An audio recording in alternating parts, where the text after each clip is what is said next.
नमस्कार दोस्तों, मैं हूं राकेश और आप देख रहे हैं मीडिया 24 नाउ। तो आइए जानते हैं ऐसा क्या हो गया कि अमेरिकी प्रशासन को भारतीय प्रधानमंत्री नरेंद्र मोदी की तुलना एक हत्यारे से करनी पड़ गई। इस कथन के सत्य को जानने के लिए हमें इतिहास के कुछ पन्नों को पलटना होगा। भारत में प्रधानमंत्री जिस प्रकार हम प्रतिष्ठा रखते हैं, एक सम्मान का पद है, तो हमारे लिए अगर भारत के प्रधानमंत्री के लिए कुछ भी स्टेटमेंट आती है, तो वो बहुत ही हमारे दिलों से जुड़ी होती है। अब अमेरिकी प्रशासन द्वारा इस प्रकार हमारे प्रधानमंत्री को एक हत्यारे से तुलना की जाना, ये भी हमारे को कहीं न कहीं सोचने में मजबूर करता है कि भारत की छवि कैसी है, लोग किस प्रकार से आज भारत को दबाने की कोशिश कर रहे हैं या भारत से लोग कितना जलने लगे हैं। अमेरिका कहने के लिए तो सभी देशों के साथ अपना दोस्ताना व्यवहार दिखाता है, पर अमेरिका के दोगलापन इन बातों से सामने आ जाता है जब समय समय पर वो इस प्रकार का व्यवहार करता है। जैसा कि हम जानते हैं, पिछले काफ़ी महीनों से भारत में अमेरिका का कोई दूतावास के अंदर राजनयिक भी नहीं स्थापित किया गया है, जबकि पाकिस्तान जैसे देश के अंदर रेगुलर उनका दूतावास चल रहा है।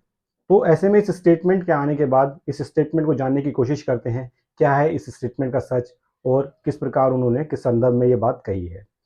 जब जो बाइडेन की सरकार अमेरिका में आई, तो उन्होंने सरकार में आने से पहले जनता से कुछ वादे किए थे।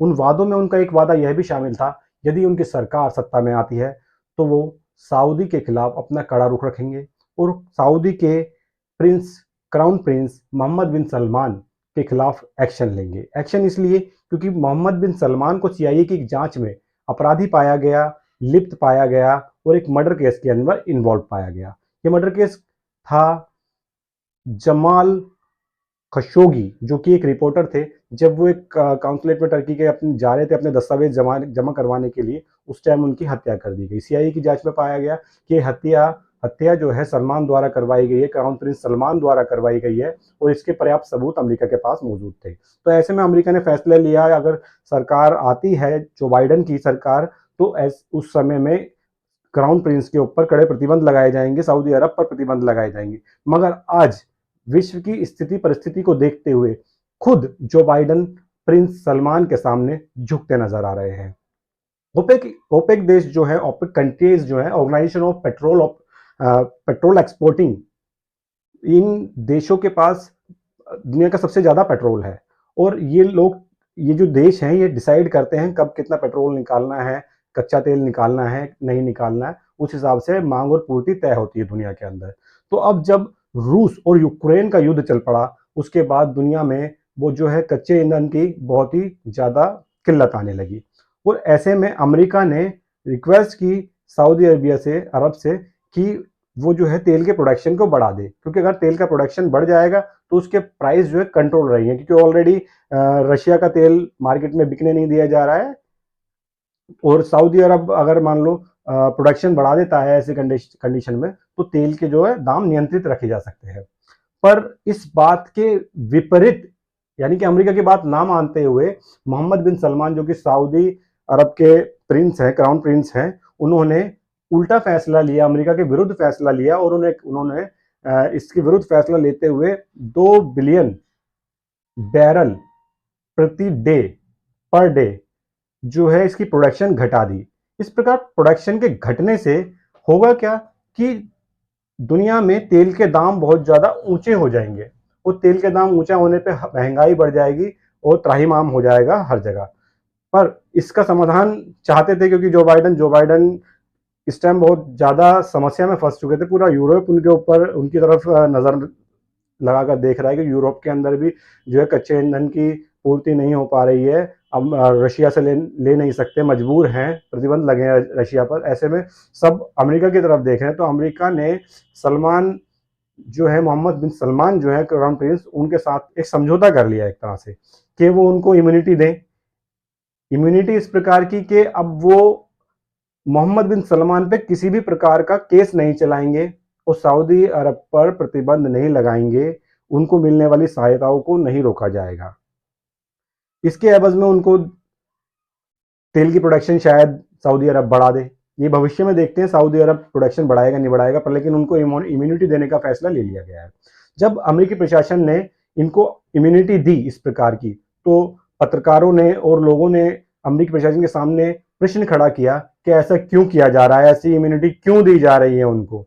तो इसके एवज में उनके द्वारा जो अपने तथ्य रखे गए उसके अंदर भारत के प्रधानमंत्री नरेंद्र मोदी का नाम लिया गया कि ऐसा पहली बार नहीं हो रहा है, ऐसा पहले भी किया गया है, इम्यूनिटी दी गई है भारत के प्रधानमंत्री नरेंद्र मोदी को भी 2022 में, माफ कीजिएगा 2000, जब वो प्रधानमंत्री बन के आया 2014 के अंदर उनको ऐसी इम्यूनिटी दी गई और वाशिंगटन द्वारा उनको निमंत्रण दिया गया अमेरिका बुलाने का। जबकि उससे पहले जब वे मुख्यमंत्री थे गुजरात सरकार के अंदर तो उनके ऊपर प्रतिबंध लगा दिया गया था और उन्हें 10 साल तक अमेरिका जाने की अनुमति नहीं थी।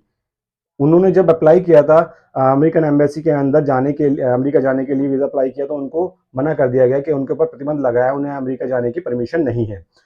तो वो ये जो प्रतिबंध लगाया गया था इसलिए लगाया गया था क्योंकि अमेरिकी गवर्नमेंट ने गुजरात में जो दंगे हुए थे 2002 के अंदर, उनके अंदर दोषी पाया था। इनको दोषी पाया था मतलब अमेरिकी गवर्नमेंट का मानना था कि गुजरात के अंदर जो दंगे हुए हैं उसके अंदर नरेंद्र मोदी दोषी थे और इस करके उनके ऊपर प्रतिबंध लगाया गया, उनको अमेरिका के अंदर एंट्री बैन कर दी गई। तो उसके बाद वो 10 साल तक अमेरिका नहीं जा पाए। तो मामला ये था। और आप कहेंगे कि ऐसा क्यों, मामला तो हमारा भारतीय मामला है तो उसमें इंटरफेयर करने का अमेरिका को क्या हक बनता है। तो देखिए अमेरिका जो है अपने आप को सभी मुल्कों का बाप समझता है, मैं आपको लोकल लैंग्वेज में बताऊं, वो अपने आप को सभी का मसीहा समझता है, वो सभी देशों के अंदर दखल देना चाहता है। सभी देश, कोई भी देश कुछ भी कर रहा हो पर लेकिन वो अमेरिका अपना इंटरफेयर जरूर चाहता है। अमेरिका चाहता है कि हर देश पर पकड़ हो अमेरिका की। तो इस करके जब बिल क्लिंटन की सरकार 1998 में आई तो 1998 में वहां एक बिल पारित किया गया संसद के अंदर। उस बिल का नाम था इंटरनेशनल रिलीजियस फ्रीडम बिल। इसके अंदर यदि किसी भी देश के अंदर धार्मिक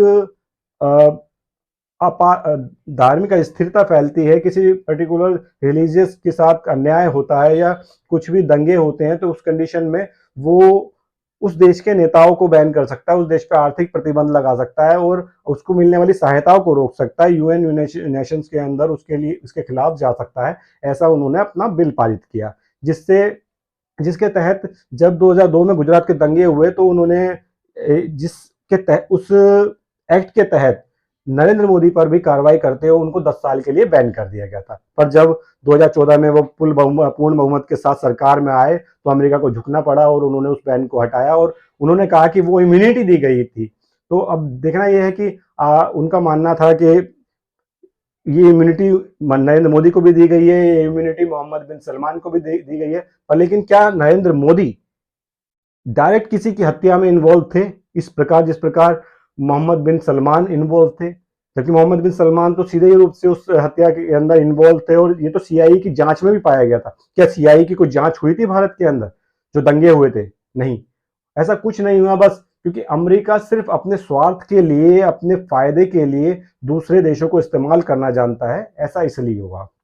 तो इसी संदर्भ में यह बात कही गई कि भारत के प्रधानमंत्री नरेंद्र मोदी को भी ऐसी इम्यूनिटी दी गई थी, ऐसी ही इम्यूनिटी मोहम्मद बिन सलमान को भी दी गई है।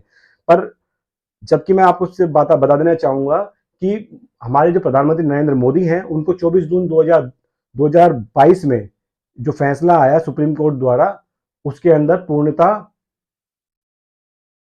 बरी कर दिया गया है, क्लीन चिट दे दी गई है।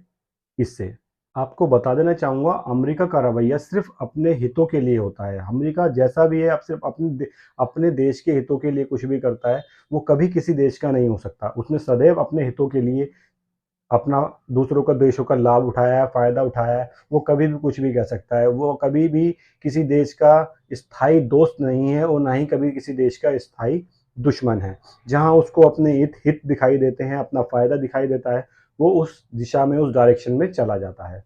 अमेरिका के बारे में आपकी क्या सोच है?